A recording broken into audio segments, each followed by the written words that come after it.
SMC અને police સ્ટાફના 500 થી વધુ કર્મીઓની મદદથી જર્જરિત માંદરવાજા ટેનામેન્ટ ખાલી કરાવાયું. વારંવાર નોટિસ બાદ પણ રહીશોએ ખાલી ન કર્યું. સુરતના રિંગ રોડ વિસ્તારમાં આવેલા માંદરવાજા ટેનામેન્ટ ખૂબ જ જર્જરિત સ્થિતિમાં હતું. છેલ્લા 4 વર્ષથી ટેનામેન્ટ ખાલી કરવા માટે સુરત મહાનગરપાલિકા દ્વારા વારંવાર નોટિસ આપવામાં આવી રહી હતી.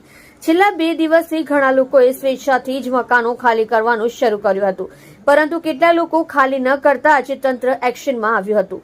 એસએમસી અને પોલીસ સ્ટાફને મળી 500 થી વધુ કર્મી સાથે તમામ મકાનો ખાલી કરવાની કામગીરી શરૂ કરાઈ છે. એસએમસીના ટેકનિકલ સ્ટાફ અને પોલીસ કર્મચારી કામે લાગ્યા. સચિન પાણી ગામમાં બિલ્ડિંગ ધરાશાયી થવાની ઘટના બાદ કોર્પોરેશન દ્વારા ખૂબ જ ગંભીરતાથી માંદરવાજા ટેનામેન્ટ ખાલી કરવાના પ્રયાસ શરૂ કરવામાં આવ્યા હતા.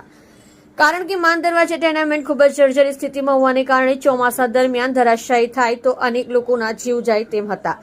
ગરીબ અને મધ્યમ વર્ગના લોકો આવાસમાં રહેતા હોવાથી તેમને અન્ય સ્થળે જવું પણ કપરું હતું. જો કે સુરત મહાનગરપાલિકા દ્વારા કોઈ પણ પ્રકારનું જોખમ લેવું પોસાય તેમ ન હતું. ગત વખતે જ્યારે આવાસ ખાલી કરવા પહોંચ્યા હતા ત્યારે સ્થાનિક લોકોએ વિરોધ કરતા ટીમ પરત ફરી હતી. જો કે આ વખતે કામગીરી શરૂ કરી દેવાઈ છે. ચુસ્ત પોલીસ બંદોબસ્ત ગોઠવાયો.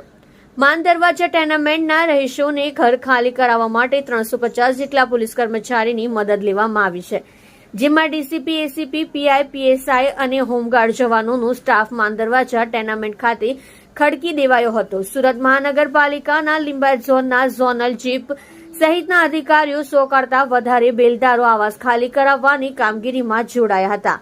કુલ મળીને 500 કરતા પણ વધુ કર્મચારીઓ આજે માંદરવાજા ટેનામેન્ટ ખાલી કરવાની પ્રક્રિયામાં સક્રિય થયા હતા.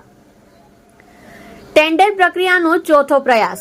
રિંગ રોડ સ્થિત માંદરવાજા ટેનામેન્ટ સ્કીમ હેઠળ આવરી લેવામાં આવ્યું છે, પરંતુ સુરત મહાનગરપાલિકા દ્વારા ટેનામેન્ટને લઈને 3 વખત ટેન્ડર પ્રક્રિયા કરવામાં આવી હતી, પરંતુ તેમાં સફળતા મળી ન હતી. પાલિકા દ્વારા ઓનલાઈન માંદરવાજા ટેનામેન્ટ માટે ટેન્ડર બહાર પાડવાનો ચોથો પ્રયાસ કરવામાં આવ્યો છે.